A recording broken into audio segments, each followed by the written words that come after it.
Recently, on a podcast program by the Hollywood Reporter, former Los Angeles Laker shooting guard and future Hall of Famer Kobe Bryant was asked in a Q&A segment what he would do today if he were playing a game and the national anthem was being played. He said, quote, kneel.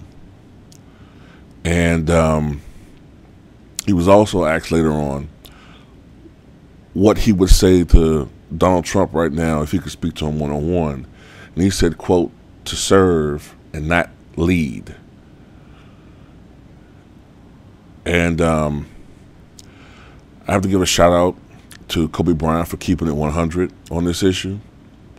I guess some people could say was woulda, coulda, shoulda. He's not playing anymore, so he could afford to, speak his mind. But hey, whatever it takes to have more and more support for brother Colin Kaepernick, that's all that matters to me. Let me say this too. Michael Jordan is, in my opinion, the greatest basketball player of all time. Okay, he's the greatest. But I have to say that even though he has lent his support to Colin Kaepernick's right to peacefully protest, I don't like the fact that he still tends to speak through PR people. You know, I want to hear Jordan's authentic voice on this issue. He's still relevant. He's still wildly popular. Some people see him as a coon. Yeah, I get that. All right, but I get that. But at the same time, Michael Jordan is a guy that could still be a very powerful ally to us. I just wish that we could hear him speak. You know, I mean, Michael, how much more money do you need, dog? I mean, you're a billionaire. Sometimes I don't know. I just have a different mindset than some people. But I think it's more important in history to go down as standing for something rather than just being a person who kind of toed the line, yeah, you're a great basketball player. Yes, you're rich.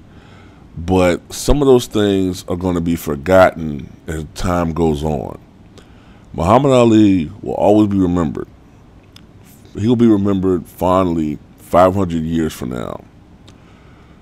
Michael Jordan may not be. And a lot of people, when I did a video last year about that, when I said LeBron and Michael, they looked at me kind of, funny probably when they listened to the video. But I say that because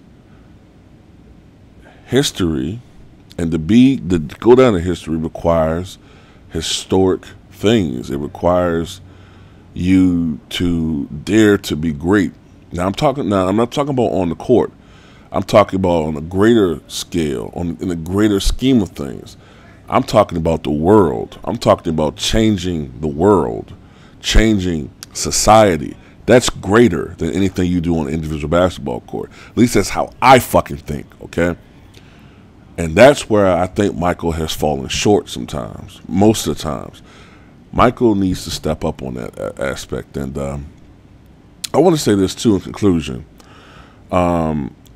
I often hear a counter argument to brother Colin Kaepernick's point for protesting his police officers' brutality against African-American males. And I've heard some people, in particular, a guy who I used to like listening to on the radio years ago, what's his name? He used to be with Jimmy Kimmel. He used to host Loveline, Adam Carolla. Adam Carolla constantly brings up black-on-black crime, all right? He brings up black-on-black crime as an issue that blacks should be concerned about. He said something about statistically police officers shoot white individuals more than they shoot black individuals. That's probably true. But let's look at this. Number one, police officers. Okay, first of all, police officers shouldn't be shooting any fucking body anyway, right?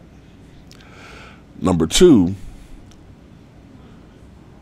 white males probably make up about a full third of the American population. They make up a third. I say about 33% off the top of my head.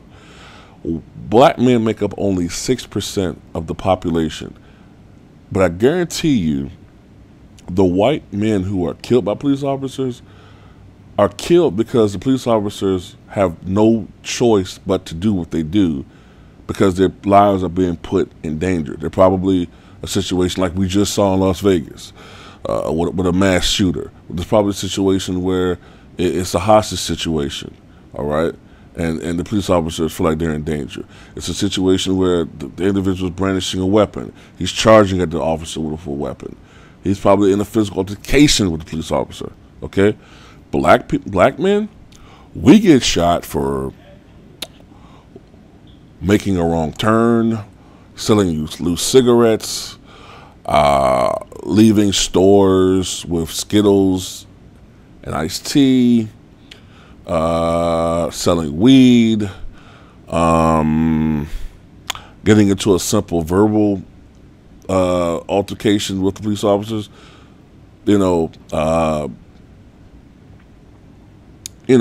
Situations that don't usually require, if you're another race, situations where other races don't even feel any type of danger whatsoever.